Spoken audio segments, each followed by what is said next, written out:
Voilà.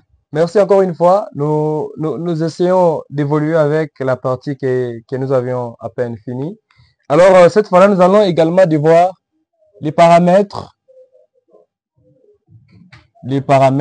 adimensionnels,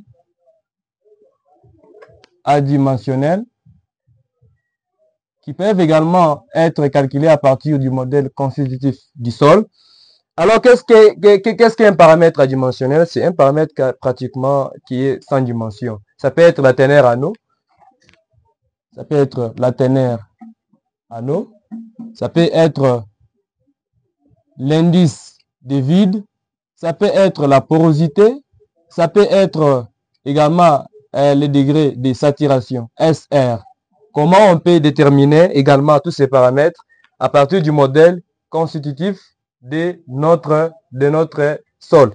Alors, pour déterminer la teneur en eau, il faut tout simplement prendre le poids de l'eau divisé par le poids des particules solides, c'est-à-dire la quantité d'eau que l'on peut retrouver dans le sol qui est sec, qui a été pratiquement étuvé.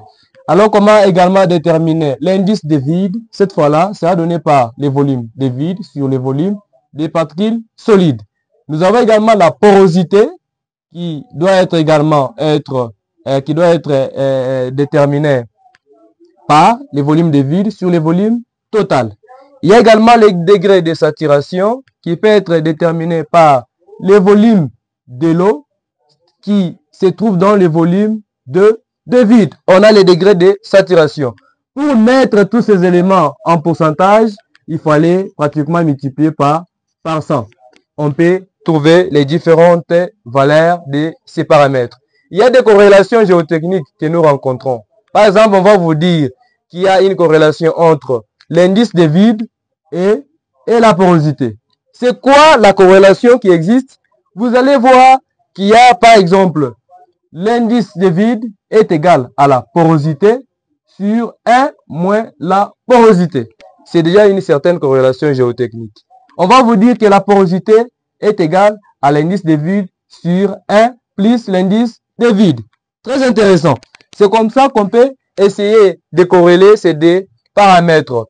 Il y a également les corrélations qui doivent intervenir entre les poids volumiques. Les poids volumiques. Quelles sont ces corrélations-là?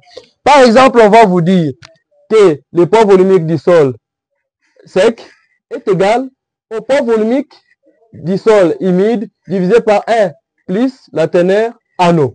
Ou soit, il peut également être déterminé par le poids volumique des particules solides divisé par 1 plus l'indice de vide. À partir du poids volumique total et la teneur en eau, vous pouvez déterminer le poids volumique du sol sec. Il y a également une autre corrélation. On va vous dire que le degré de saturation est égal tout simplement à la densité sèche qui est déterminée par